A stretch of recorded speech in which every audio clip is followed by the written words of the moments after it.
ស្គាល់ពីសត្វដំរីទាំងអស់គ្នាហើយអ្វីបានជាគេចាត់ទុកថាដំរីគឺជាវិស្វករនៅក្នុងព្រៃ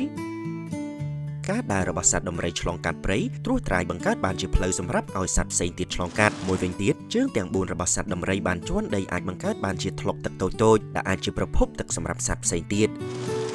ដំរីក៏ជាភ្នាក់ងារពង្រាយគ្រាប់ពូជដែរដោយលាមករបស់វាពោពេញទៅដោយគ្រាប់ពូជរុក្ខជាតិដែលជាកត្តាមួយជំរុញឲ្យកើតមានកូនឈើតូចៗដុះថ្មីនៅក្នុងព្រៃដំរីនៅលើโลกនេះមានពីរប្រភេទគឺដំរីអាហ្វ្រិកនិងដំរីអាស៊ីហើយដំរីដែលមានវត្តមាននៅប្រទេសកម្ពុជាគឺជាប្រភេទដំរីអាស៊ីដំរីអាស៊ីមានស្លឹកត្រចៀកនិងមានមាឌតូចជាងដំរីអាហ្វ្រិកវាមានខ្នងស្ទើររាបស្មើឯដំរីអាហ្វ្រិកវិញមានខ្នងកោងទួលខ្ពស់ឡើងលើគេឃើញនៅមានវត្តមានដំរីអាស៊ីនៅក្នុងប្រទេសកម្ពុជានៅតំបន់មួយចំនួនដូចជាភូមិភាគឦសាននិរតីនិងភូមិភាគខាងជើងនៃប្រទេស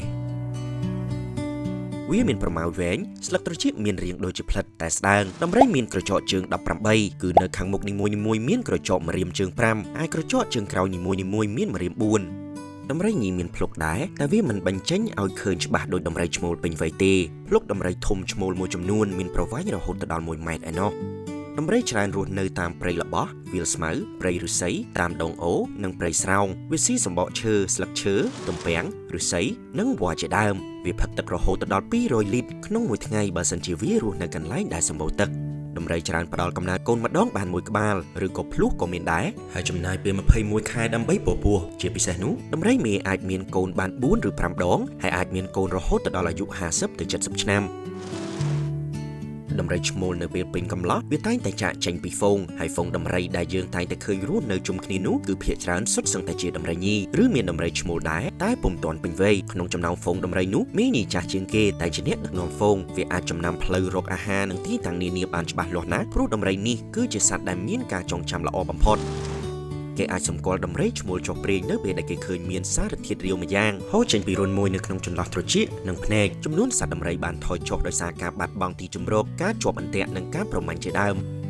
ដំរីអាស៊ីត្រូវបានចុះក្នុងបញ្ជីក្រហម IUCN ជាប្រភេទកំពុងរងគ្រោះថ្នាក់ជិតផុតពូជ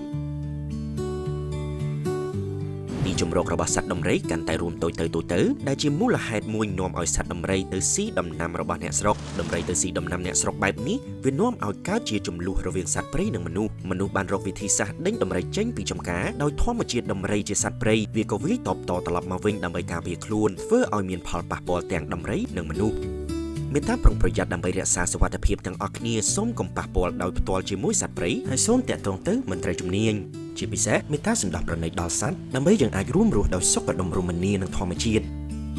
អង្គការអភិរក្សអន្តរជាតិកម្ពុជាសហការយ៉ាងជិតស្និទ្ធជាមួយរាជរដ្ឋាភិបាលកម្ពុជាជនជាតិដើមភាគតិចសហគមន៍និងដៃគូពាក់ព័ន្ធការពារជំរកសត្វព្រៃដែលជាជំរកធម្មជាតិរបស់សត្វដំរីអាស៊ី